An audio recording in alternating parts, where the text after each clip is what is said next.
Work is now underway on a $4.2 million upgrade of the Garson Lake Road in northwest Saskatchewan. This 52-kilometer gravel stretch connects La Loche to Garson Lake, a tiny community near the Alberta border. There are only 30 residents in Garson Lake, but the decision to invest was obvious.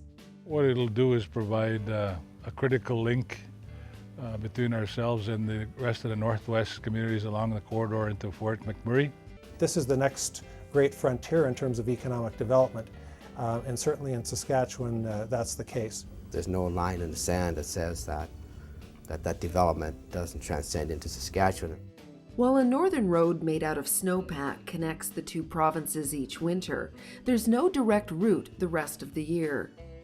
Right now, the only way they can get in there is if you want to go 10 to 12 hours round trip into Alberta through Lac La Biche and up north, or else incur the cost of an airplane.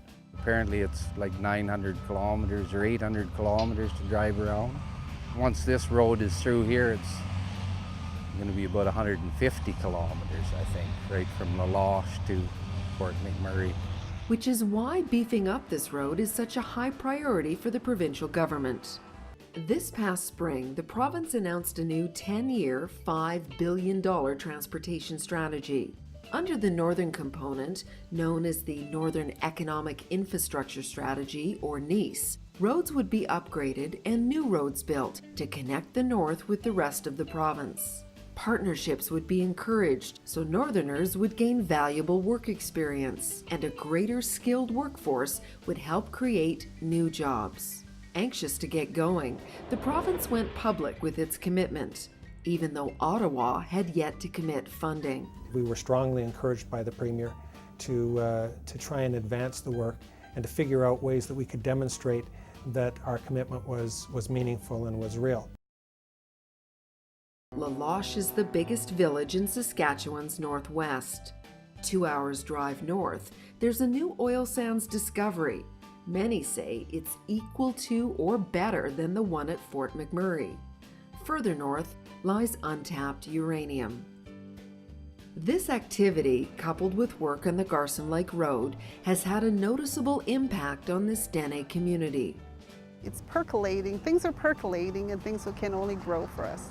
Mayor Jolibois says a good percentage of her community either works in Fort McMurray or has family members who do.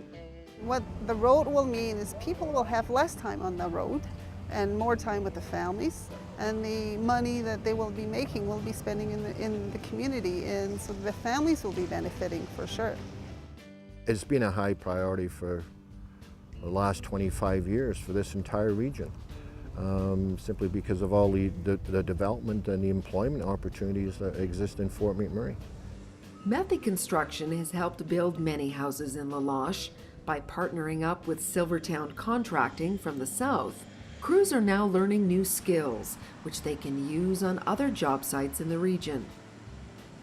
This project will definitely provide an opportunity to sort of build Methy Construction's sort of capacity in terms of looking and possibly bidding on future work.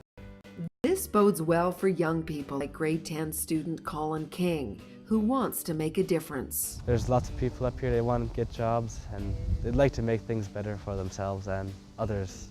Communities all along the 155 corridor are doing their part to make things better, to help attract the many tourists that are expected once the road to Fort McMurray opens up. A lot of people have commented, we like your community, it's clean, it's nice to see, and I think that's what we set as a model so that people will come back again. Mayor Woods says making visitors feel welcome and encouraging them to stay and set up businesses is the key to growth. Over in Isle La Crosse, a new $30 million integrated hospital and high school has done much to instill pride and possibility in the region. There'll be connections right in this facility for young people to go from high school to post-secondary. And not just in traditional professions, but in new areas beneficial to the North's growing economy. We certainly believe that if we can steer our youth in the direction of the trades, I think there will always be job opportunities for them in the future here in Northern Saskatchewan. Preparing young people to face the growing demands of today's economy is a personal mission for Beauval's mayor.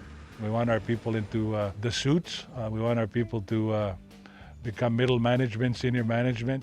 There are oil sands on our side of the border, and we need to capture those opportunities now in McMurray, train our people, and when we develop our own resources here in the oil and gas sector, we'll bring our people back. The mantra amongst leaders is simple. Encourage them, then set them free. They'll come back stronger as tomorrow's northern leaders.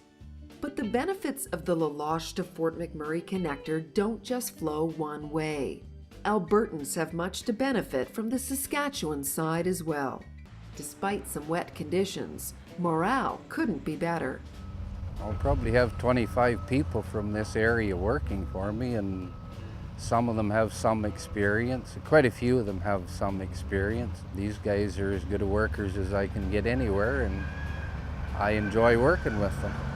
If you can get that guy talking to that guy, between when they get out of sync on something, it all comes together. They get it figured out. They don't need me. And that's when the job's working good. It's when I'm standing here getting interviewed. It's all going good. Good for the economy, good for the North, and good for the province as a whole.